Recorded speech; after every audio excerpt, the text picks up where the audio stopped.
Alright, how's it going everyone? Mike the Warhost here, and today I have the first unboxing for the channel with Augusta Byron's Galvanic Mysteries Posse set.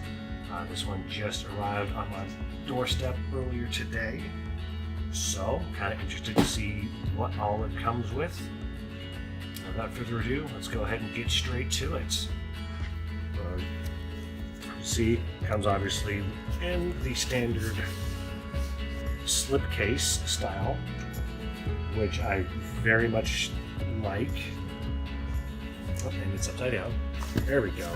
Get the logo there. Yeah, that really is a step up from just the regular boxes that you get with practically any other game.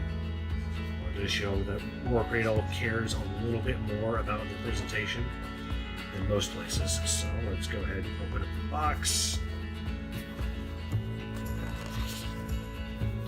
See what we have. Just the camera down a bit. So we have the standard Wild West Exodus flyer for the camera cell, and we'll be fixing this during editing. Well, first off, we have the very nice Wild West Exodus Dystopia Age flyer. Here we've got a Cerulean Mimic, if I recall correctly.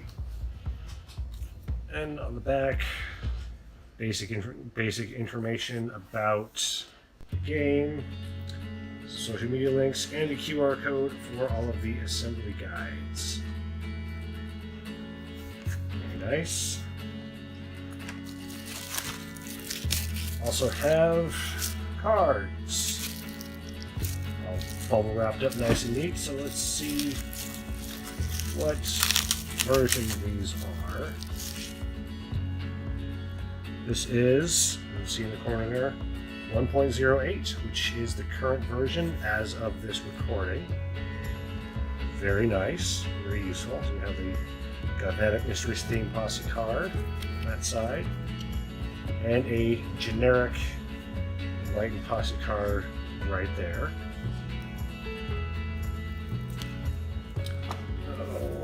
And then the cards for all the units that come in here. So we have Miss Augusta Byron, Creation 10, Creation 13,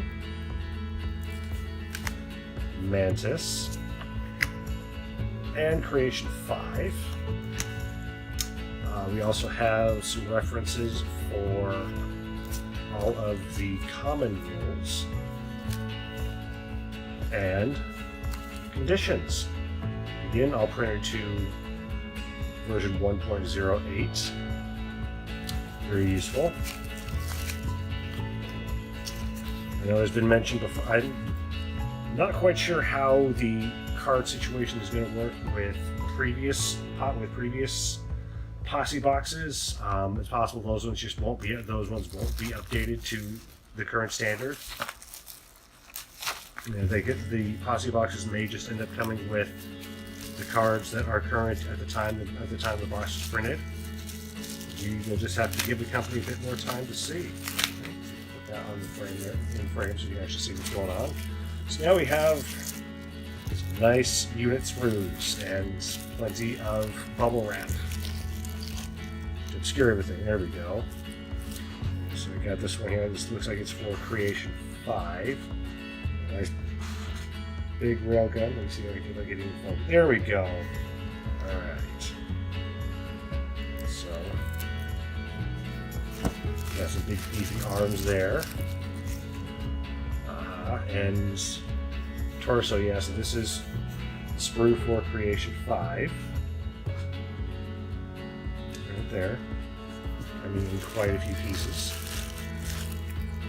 And the last little bits for him. There we go. That's the pink one.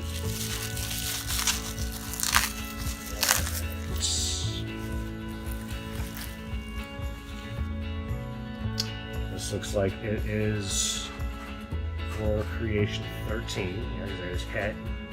Got his head right there. And feet. So in one of his big claw hands. So, side. Yep, some stuff for creation 10 as well in here. Okay. Got the rest of the body for 13. And the torso and head as well.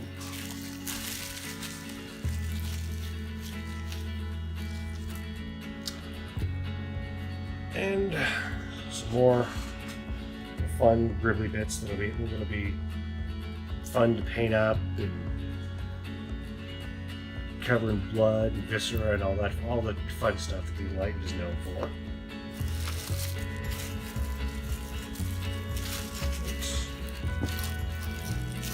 Here. And the last bits of bubble wrap in here. We have some of Mantis's bits here in a little baggie.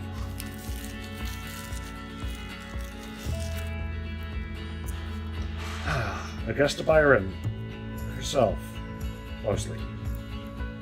That's okay. That's always a bunch, just not gonna stand up. We have Mantis's body. Focus.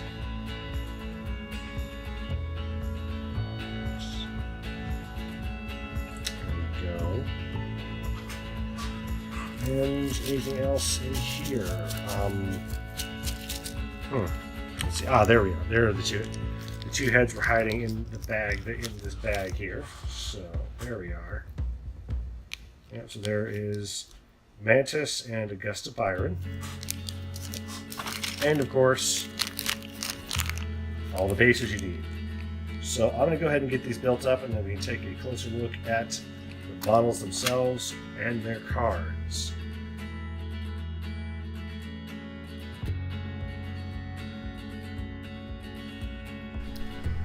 Okay, and here we have the Galvanic Mysteries Posse box fully built up and ready for priming. Overall, this was an incredibly easy kit to put together. I had minimal issues really with everything. The disconnecting the gates on the resin sprues was a bit tricky just because they required a lot of extra cleanup due to the fact that these are some really big chunky bits, but otherwise it wasn't an issue. Flashing, very minimal. The only flashing I really experienced was there on Mantis, which was very easy to clean up with a hobby knife. Really not anywhere else, which was very, very welcoming considering some of the other units that I've put together in the past. Mold lines were incredibly minimal.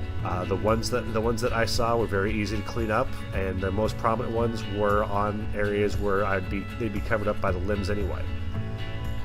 Okay, my camera focus. There we go. You can see the biggest mold lines that I saw. It was right here on creation 13 along his leg there. That little bit there runs up along the side and goes into the area where his arm connects. Very easy, very minimal cleanup. Not that bad at all.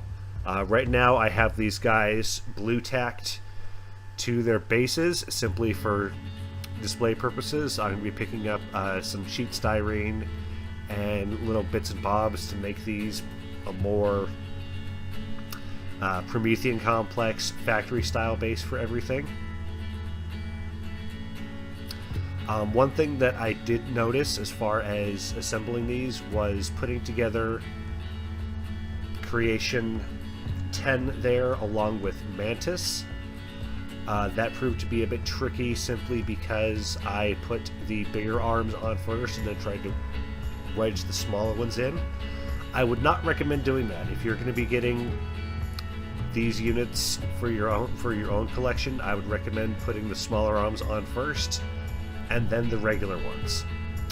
Now, as far as what I'm going to be doing is doing it list-wise. I've actually put together a very nasty looking little list on paper to get me up to a tournament level.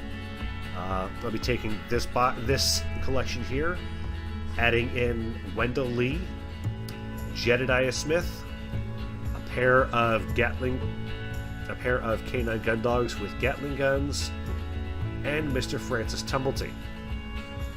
I figure with Wendell Lee, he'll be able to provide a bit of extra tough with sawbones, while Jedediah Smith and Francis Tumblety will be giving me some extra Carpathogen as well. Another nice thing about the good Dr. Tumblety is because he has the Dark Council special rule, he will be providing me with a free Hexalith. While I'm not able to bring any units in this posse that will be able to open portals or summon Hexaliths, the fact that I'll have the one sitting there able to hand out some free fortune to whoever needs it will be a definite boost in this game. Obviously, the two gun dogs are going to be running with Jedediah Smith. They'll be providing some additional long-range fire support, and I also plan on using Jedediah Smith's Sikkim rule to help get just a little extra oomph into the gun dogs. Now, what are some of the downsides to this list? It's very slow. A lot of times you're going to feel hampered by the creations because, like I said, they have a base quickness of 5. Not that bad, but you're also going to have to baby them a lot because they only come with a limit of 2. Maybe able to take advantage of that with things like the Compel rule, along with Dark Council.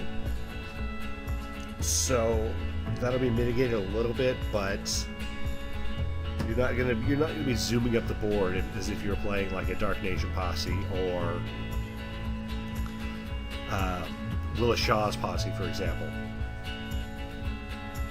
Another downside is your faces are going to be incredibly important to you, so they're going to have a great big target sitting on their back the entire game.